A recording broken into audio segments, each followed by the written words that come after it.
কিরে মেজো, কি রান্না করছিস? তেমন কিছু না দিদি, কলার মোচা আর ডাল রান্না করছি।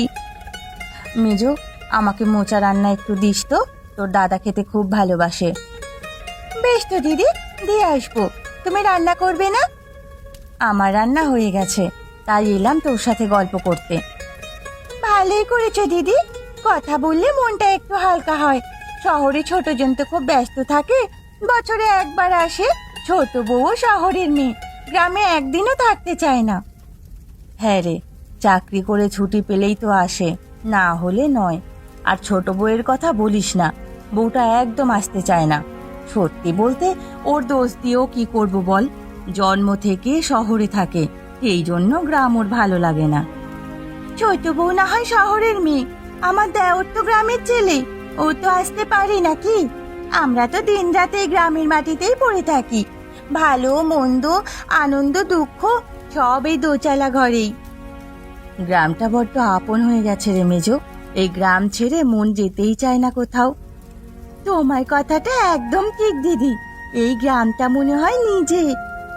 গোপাল কোথায় গেছে মেজো, দেখছি না যে। আর বলো না দিদি, তোমার মেজো দেওর সকালে নদীতে মাছ ধরতে গেছে, এখনো আসার নাম নেই। আচ্ছা, আমি একটা বাটি নিয়ে আসছি। বাটি আনতে হবে না দিদি, এখানে বাটি আছে, এই নাও তোমার মোচার তরকারি। আমি এখন গেলাম বুঝলি, পরে এসে আবার গল্প করব। বেশ দিদি।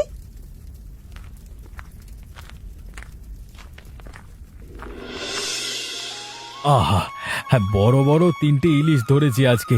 গিন্নিকে বলবো আজকে যেন সরিষা ইলিশ করে। কতদিন হয়ে গেল খাওয়া হয় না, আজকে মজা করে খাবো। হ্যাঁ, হ্যাঁ। দাদা একটু শুনবেন। আমাকে ডাকছেন মশাই? আপনাকেই ডাকছি দাদা। কি বলবেন বলুন।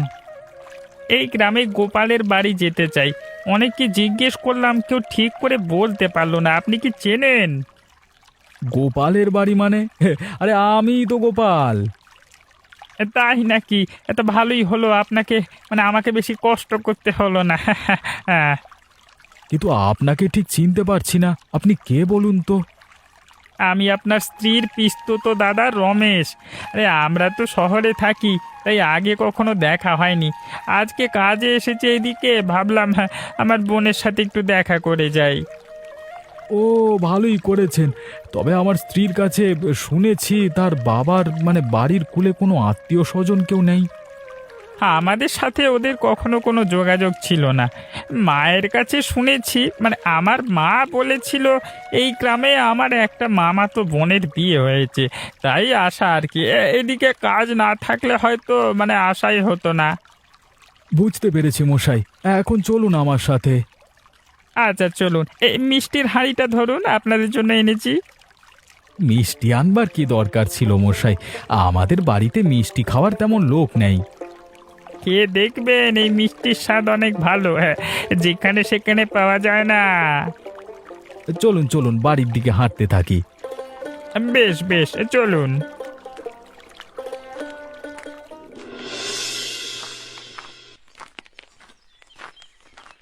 ও বড় বউ, কি করছিস?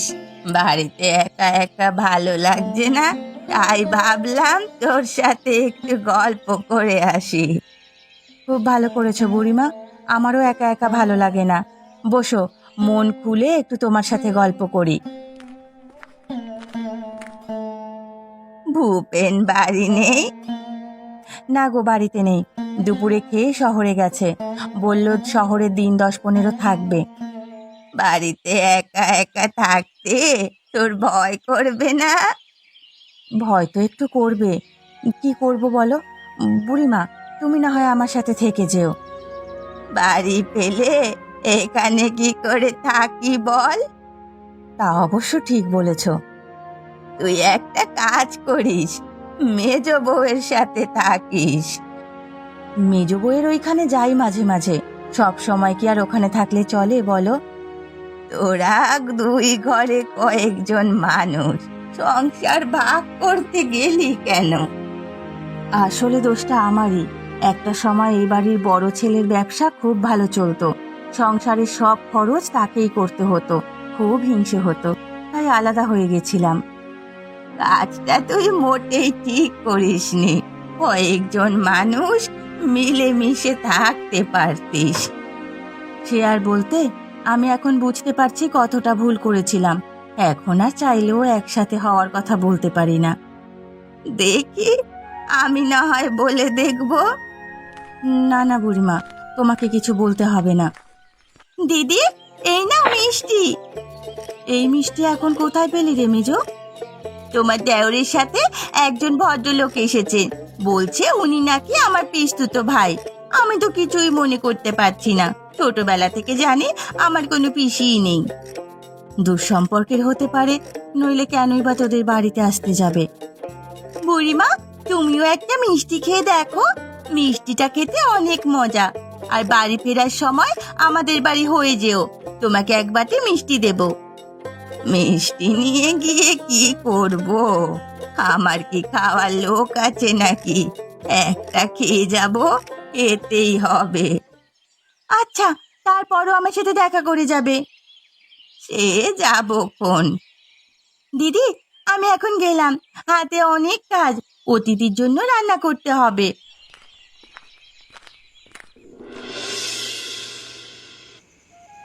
এত আয়োজন! বোন, তুই কত রকমের রান্না করেছিস? এত খাবার কি আমি খেতে পারবো? আপনি আস্তে আস্তে খান দাদা। অতিথি আপ্যায়ন না করলে যে গৃহস্থের অকল্যাণ হবে।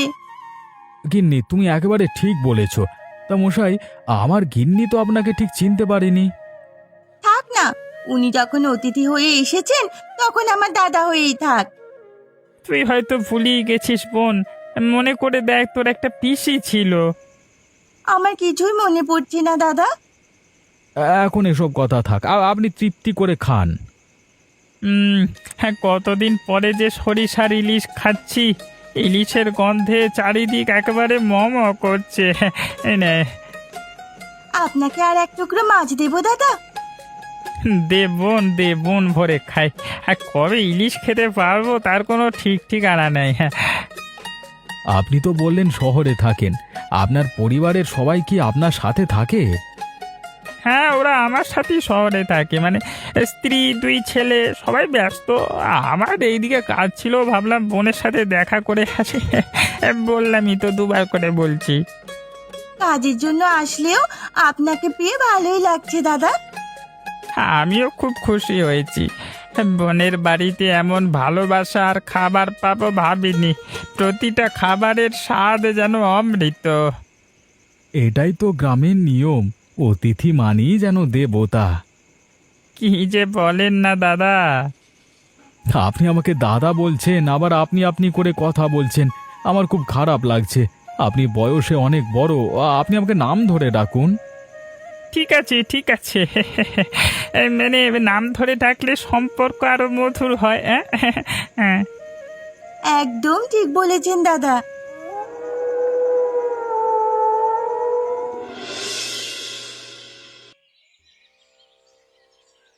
হ্যাঁ গো, তোমার না আরো কিছুদিন থাকার কথা ছিল?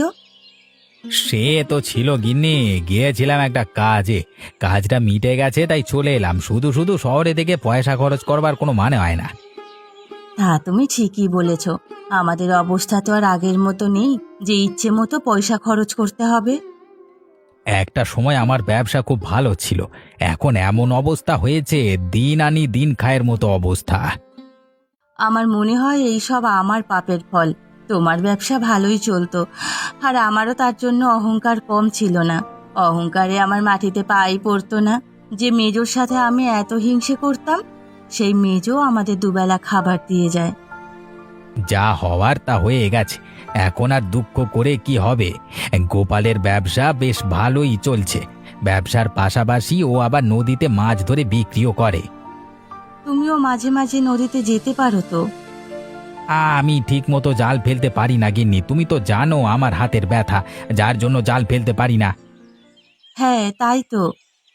খুব খিদে লেগেছে, কি রান্না করেছ? আমি কিছু রান্না করিনি, মেজো মাংস ভাত দিয়ে গেছে, সেটাই আছে। ওরা আর কত দেবে? ঠিক বলেছ। ইদানিং আমার খুব লজ্জা লাগে। যখন আমাদের ছিল তখন আমরা ওদের দিকে ফিরেও তাকাইনি। ঠিক বলেছ গিন্নি। আর কথা বাড়িয়ে লাভ নেই, চলো তোমাকে খেতে দিই। হ্যাঁ চলো। গোপাল, তোমার গ্রামটা অপূর্ব, একেবারে শান্ত সবুজে ঘেরা। ছোটবেলায় বইয়ের পাতায় যে গ্রামীণ দৃশ্য পড়তাম আজকে চোখে দেখছি। ঠিকই বলেছেন মশাই, আমাদের গ্রামটার একটা আলাদা সৌন্দর্য আছে। আর নদীটা যেন এই গ্রামের প্রাণ। তাছাড়া এই গাছগাছালিতে গ্রামটা একেবারে সবুজ হয়ে আছে। গ্রামের ভেতর দিয়ে বয়ে যাওয়া নদীটা একেবারে স্বর্গের মতো লাগছে। শহরে তো শুধু ইট কাঠ ধোয়া, এখানে এসে মনে হচ্ছে বুক ভরে নিঃশ্বাস নিতে পারছি। এই নদী আমাদের জীবনের অংশ। এখানেই স্নান করি, মাছ ধরি, সময় পেলে নদীর ধারে বসে গল্পও করি। গ্রামের মানুষগুলো সবাই এত আপন, এত আন্তরিক। শহরে তো কেউ কাউকে ঠিকমতো চেনেই না কলা। কথা বলে তো দূরের কথা, মুখই দেখে না। হ্যাঁ মশাই, শহরে হয়তো টাকা পয়সা আছে কিন্তু সম্পর্কের আন্তরিকতা নেই। এখানে অতিথি এলে আমরা দেবতার মনে করি আর কি। তোমাদের বাড়িতে এসে আমি সেটা বুঝেছি। তোমাদের আপ্যায়ন আর আমার বোনের রান্না মুখে লেগে থাকার মতো। হ্যাঁ, গিন্নি আমার খুব যত্ন করে রান্না করে, বলে রান্না যদি ভালো না হয় তাহলে দিনটাই খারাপ হয়ে যায়। তোমরা সত্যি ভাগ্যবান, এমন জায়গায় থাকো। আমার তো মনে হচ্ছে সারা জীবন এখানেই থেকে যাই। আমাদের ধন দৌলত না থাকলেও শান্তি আছে, সুখ আছে। আর সকালে ব্যবসার কাজে চলে যাই, কোনো কোনো দিন আবার নদীতে মাছ ধরি, রাতে সবাই মিলে একসাথে খাওয়া দাওয়া, গল্প, এই তো জীবন। ফিরে যাওয়ার পরে মনটা পড়ে থাকবে এখানেই। ভাবছি বছরে একবার হলেও এসে কাটিয়ে যাব কিছুদিন। নিশ্চয়ই আসবেন মশাই, তবে এবারই আপনাকে এই গ্রামের প্রতিটা জায়গা দেখাবো। তাহলে চলো আজকে একটু নদীর ধারে গিয়ে বসে থাকি, বিকেলের আলোয় নদীর ঝলমলে জল উপভোগ করে গিয়ে। হ্যাঁ, চলুন মশাই, আমাদের নদীর ধারে একটা বট গাছ আছে, তার নিচে বসে চা খাবো। গিন্নি বলছিল তোমরা সন্ধ্যার আগে বট গাছের নিচে বসে গল্প করবে, আমি তোমাদের জন্য চা নিয়ে যাব। আহা, এমন আতিথেয়তায় মন ভরে যায়। শহরে ফিরে গেলে শান্তিটা আর পাবো না। এটাই তো আমাদের গ্রামের মহত্ব, একবার এলে কেউ ফিরে যেতে চায় না।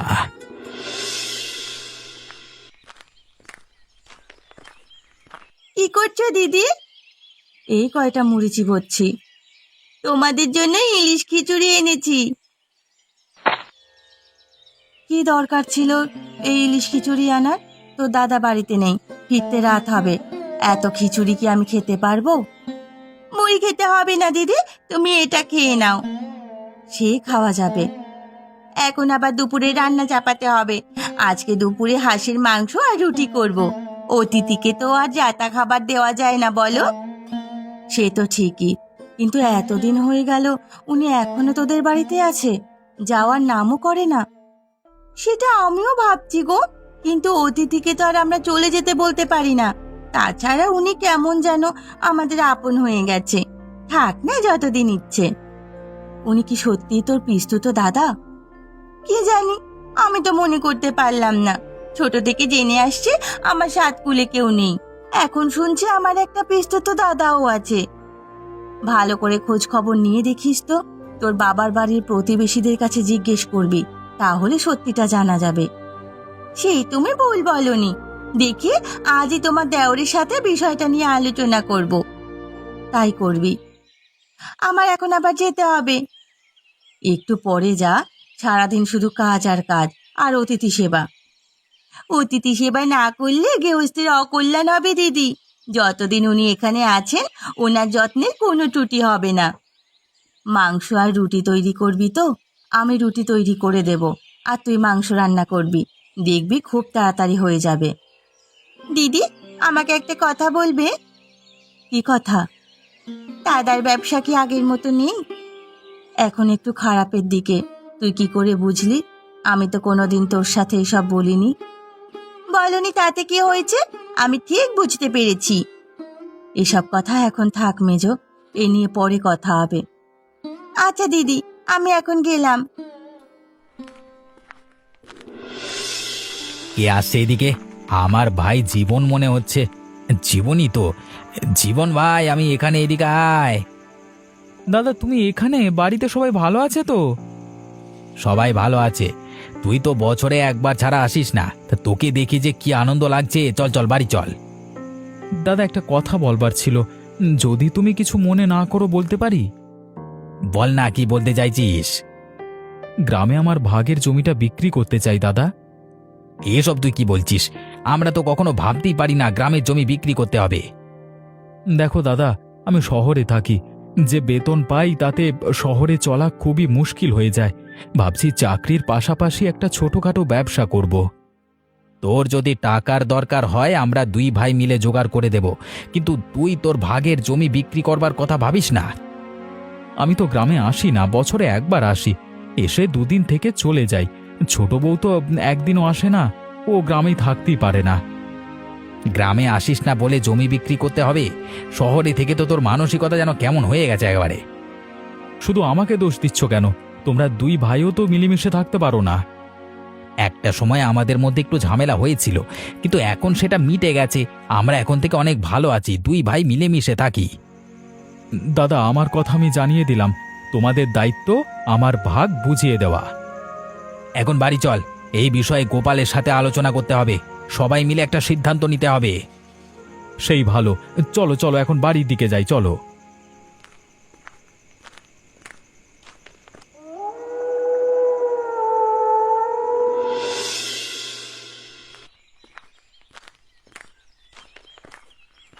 বুড়িমা, তোমার কাছে একটা দরকারে এসেছিলাম।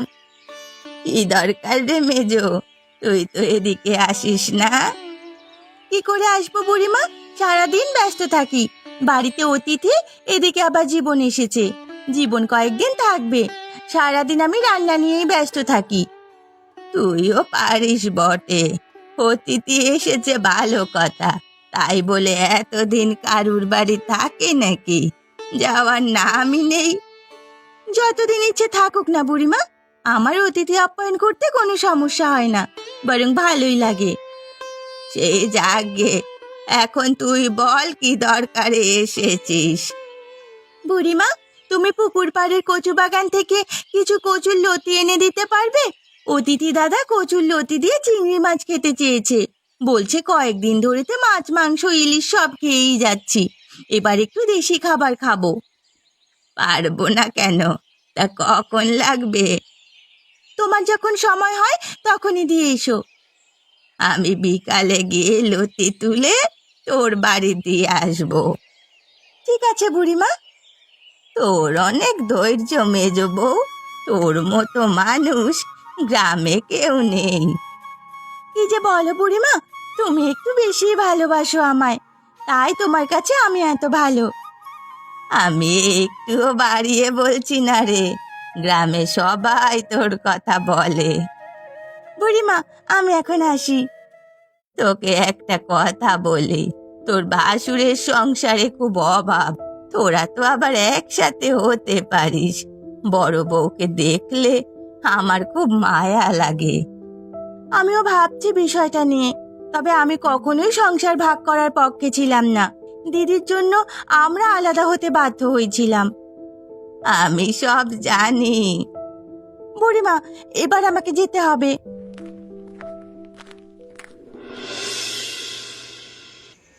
কতদিন পরে যে তিন ভাই একসাথে হয়েছি, মনটা আজকে খুব ভালো লাগছে। একদম ঠিক বলেছিস, আগে তো এমন বসা হতো, এখন তো বছরে একবারও হয় না। সময়টাই এমন, শহরের জীবন কেবল দৌড়ের উপর। গ্রামে আসলে বোঝা যায় শান্তি কাকে বলে। দুদিন থেকে বুঝতে পারছি মন আর চাইছে না ফিরে যাই। তোর একা একা শহরে থাকতে কষ্ট হয় না রে জীবন? হয় দাদা, ছোট বউ তো গ্রামের নাম শুনলে কেমন জানি করে, গ্রামে একেবারে আসতে চায় না। আমিও মনে করেছিলাম গ্রামে আর ফিরবো না, কিন্তু এবার আসবার পর কেমন যেন গ্রামের প্রতি একটা টান চলে আসছে। তবে তুই যে জমি বিক্রি করতে চাইছিস সেটা শুনে খারাপ লাগলো। আমি বুঝি দাদা, তবু উপায় নেই। শহরে একটা ছোট ব্যবসা শুরু করব ভাবছি, চাকরি টাকায় সংসার চালানো যাচ্ছে না। টাকা চাইলে আমাদের বলতিস রে, জমি তো একটা স্থায়ী সম্পদ, বিক্রি করিস না ভাই। মনে করেছিলাম গ্রামে আর কখনো ফিরবো না, তাই গ্রামের জমিও আর দরকার হবে না। আমরা আমার জীবনে অনেক জায়গায় ঘুরেছি কিন্তু তোমাদের মতো মানুষ আগে কখনো দেখিনি। অতিথি আপ্যায়ন করা আমাদের দায়িত্ব। আপনার যতদিন ইচ্ছে ততদিন এ বাড়িতে থাকবেন। দাদা একদম ঠিক বলেছে, আপনার যত দিন ইচ্ছে আপনি ততদিন থাকবেন। দাদা, আজকে রান্না কেমন হয়েছে? অসাধারণ, এমন খাবার আমি জীবনে কোনোদিন খাইনি। দাদা, আমি আজও মনে করতে পারলাম না আপনি আমার পিস্তুত দাদা কিনা। একদিন না একদিন নিশ্চয়ই মনে হবে। এত মনে করবার দরকার নেই, উনি আমাদের পরম আত্মীয়, এটাই সবচেয়ে বড় কথা। একদম ঠিক মেজো, তোকে আর মনে করতে হবে না, উনি এখন থেকে আমাদের সবার বড় দাদা।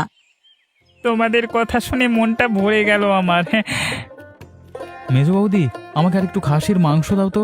মাংসটা যা হয়েছে না, বৌদি তোমার হাতে কি জাদু আছে? এত ভালো রান্না করো কি করে?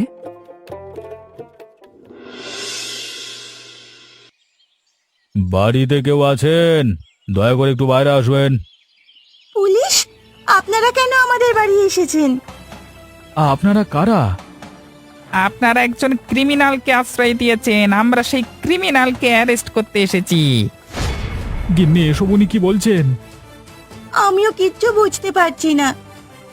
আপনাদের বাড়ি অতিথি হয়ে যে লোকটা এসেছে, উনি একটা খুনি। পারিবারিক ঝামেলার জন্য নিজের ভাইকে খুন করে পালিয়ে বেড়াচ্ছে। উনি তো বলেছে উনি আমার পিস্তুত দাদা, ওনার ব্যবহারে তো মনে হয় না উনি খুন করতে পারে। লোকটা বিভিন্ন জায়গায় গিয়ে আত্মীয় পরিচয় দিয়ে মানে থাকে আর কি, যে বাড়ি থাকবার সিদ্ধান্ত নেয় সেই বাড়ির খোঁজ খবর আগে থেকে নিয়ে নেয়, এমনি তাদের ছবিও সংগ্রহ করে রাখে আর কি। হ্যাঁ, তাহলে তো উনি বড় ধরনের অপরাধী। একদম ঠিক বলেছেন। উনি কোথায় আছেন এখন? ওই দিকটার ঘরে ঘুমোচ্ছে। আচ্ছা, আমরা তাহলে ওনাকে নিয়ে আসি। ক্রিমিনালটা পালিয়েছে। পালিয়ে যাবে কোথায়? আমাদের হাতে ওকে ধরা পড়তেই হবে। আমরা তাহলে গেলাম।